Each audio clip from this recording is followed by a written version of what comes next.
عزتمندو چې الله جل شانه په دغه دور کې قرآن کریم نازل کوم او تاسو ته نن یو عظیم الشان کتاب محفوظ راغلی دی او په دې کې الله جل شانه هر یو چیز محفوظ کړی دی او موږ تاسو ته د پیغمبر مبارک صلی الله علیه وسلم په واسطه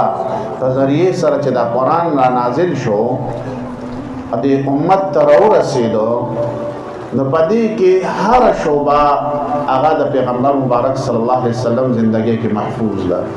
ځکه دې دین ته کامل ویل زما عزتمندو کامل هغه څیز ته وایي چې په هغې کې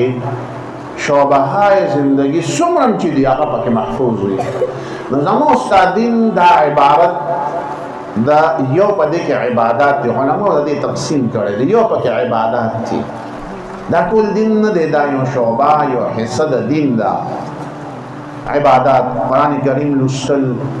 قرآن کریم باندې عمل کول او د منځونه کول زکات ورکول حج کول دا هغه څیزونه دا عبادات او زمره روزي نیول دا عبادات دي بل طرف ته دغه دین چې کامل ورته ویلې دی نو په دې کې زموږ ستا به بعد معاشرتي زندگی راځي معاملات به راځي اخیستل خرڅول به راځي نو د هغې هر فعلو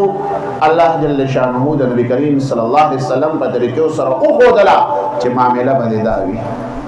او تر دې پورې حدیث یو د معاشرتي اعتبار سره یو خبره کوم حضور نبی کریم صلی الله علیه وسلم فرمایي چې جبریل راغی او د ګاونډي حقوق یې ذکر کول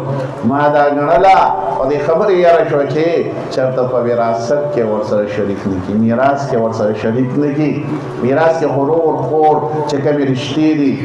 کم عصبه دي کم ذوي الارحام دي هغه زموږ استاسو دین کې مونږ ته بیان شوي دي هغه مونږ تاسو پیژنو د هغې